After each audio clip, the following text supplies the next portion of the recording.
Hello and welcome to a Smurd P video, and with a bit of nostalgia we have retro card Autobots being released, and this is Autobot Bumblebee. So we have that classic, pretty much what B looked like back in the 80s, and if you're a kid from the 80s, this is going to be in all the nostalgia spots you can imagine, with its classic decor, heroic Autobot Bumblebee down there. And then we turn to the back, and I'm just going to keep my camera off.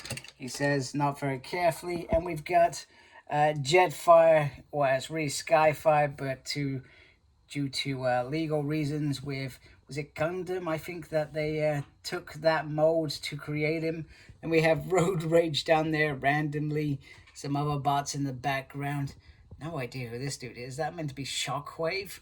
I guess so. Some Dinobots over here. Lots of Dinobots. Maybe too many, because then you got some over here. And then down here. And an Insecticon. It's a world of constant change where things are not what they seem. It is the world of the Transformers. A world of heroic Autobots and evil Decepticons. I thought it was going to go down more of the lines of robots in disguise. So we got some tech specs there. Function espionage, the least likely, can be the most dangerous. Small, eager, and brave, Bumblebee acts as messenger and spy due to his small size. He dares to go where others can't and won't. Wow, I've got my glass on. I still struggle to read that. So, beautiful packaging. And if you've got this, you're probably a mint in box collector, and this is going on your wall somewhere. I'm going to open it up. So let's do that off camera so we can have a closer look at Bumblebee.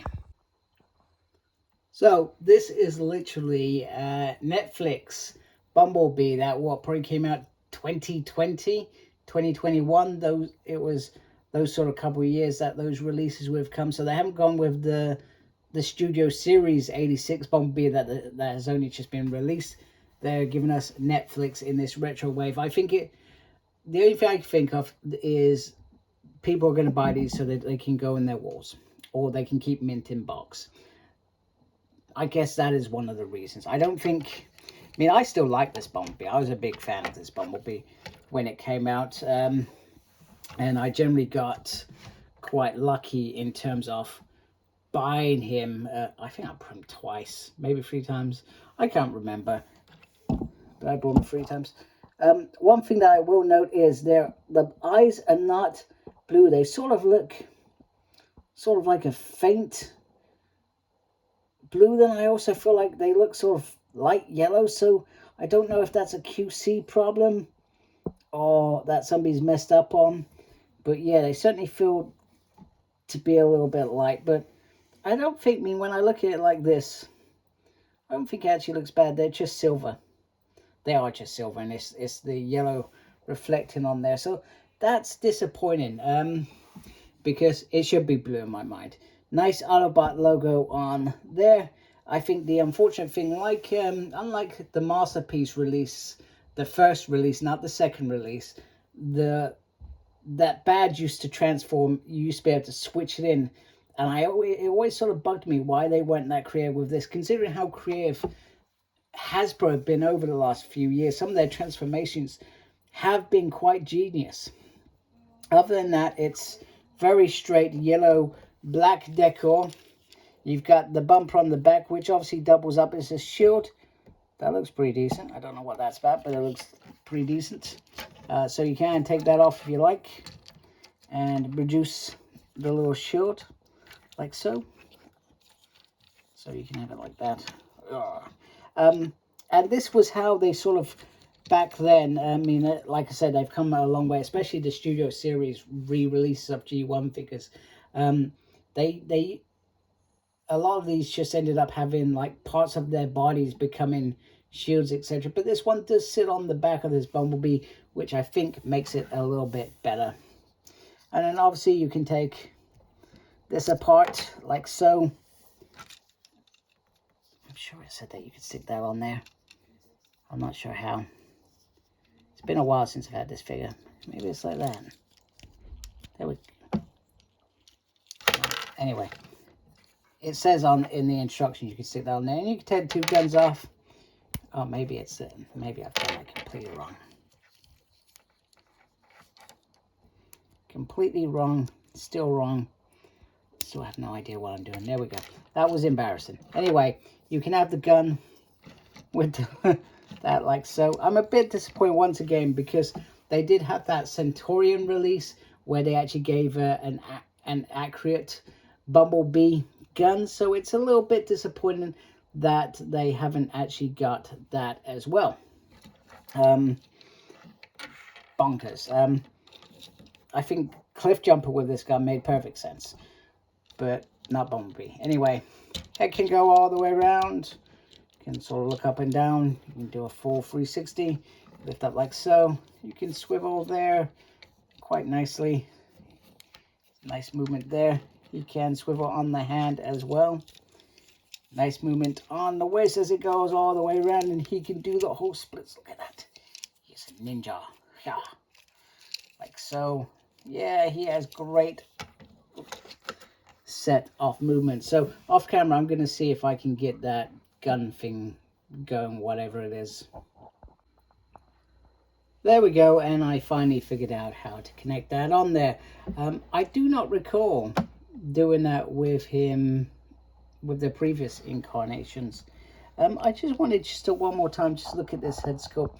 I was trying to remember if this was better than the last one, because I think the last one was heavily criticized for not having certain creases in the sort of structure. But you know, I think it looks okay, but I always sometimes become very biased with these things.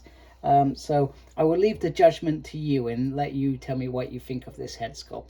Whether you say, yes, it's just the same head sculpt, literally, and be done with it. I think what would have been cool is if, in terms of the retro style, is if they actually moved it a little bit more slightly towards that, you know, the sort of head sculpt a little bit behind it. I know maybe that's not for everybody, but I think fans of the original collection would have still snapped it up, in my opinion.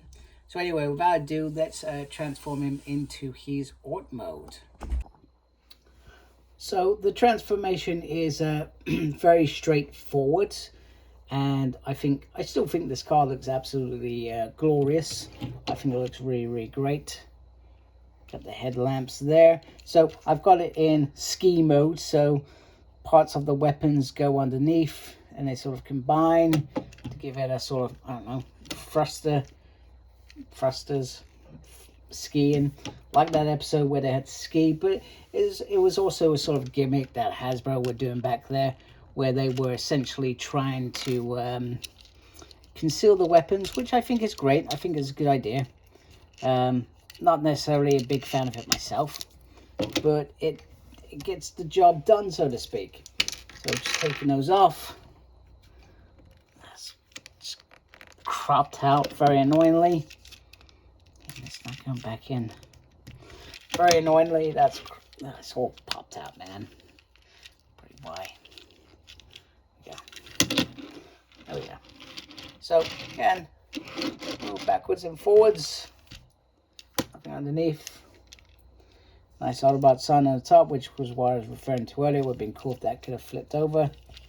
Nice detail on the back, all the way around, and then on the front. So without ado, I'm going to do off camera the sort of the last gimmick for this mode. And there you have it. The final gimmick is the gun as a whole coming out the bumper. I think that looks pretty decent, in all honesty. I seriously don't remember the last time I reviewed this figure, but yeah, that would be a lot of fun. I guess if you think about a majority of these collectors are probably similar to me.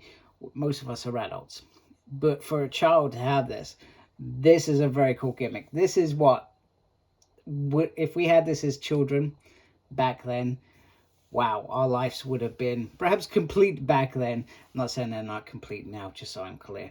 But, you know, we'd probably still be collecting, let's be honest. But yeah, think of what we would have done with these Transformers if we had them as children. Wow. You know, this is a lot of fun. So anyway, I hope you like my video. If you do, please do support my channel by subscribing. Thank you for taking time to watch this video. Thank you to everybody that's subscribed to my channel already. Make sure you look after yourself. And as always, embrace geekiness. Take care. Goodbye.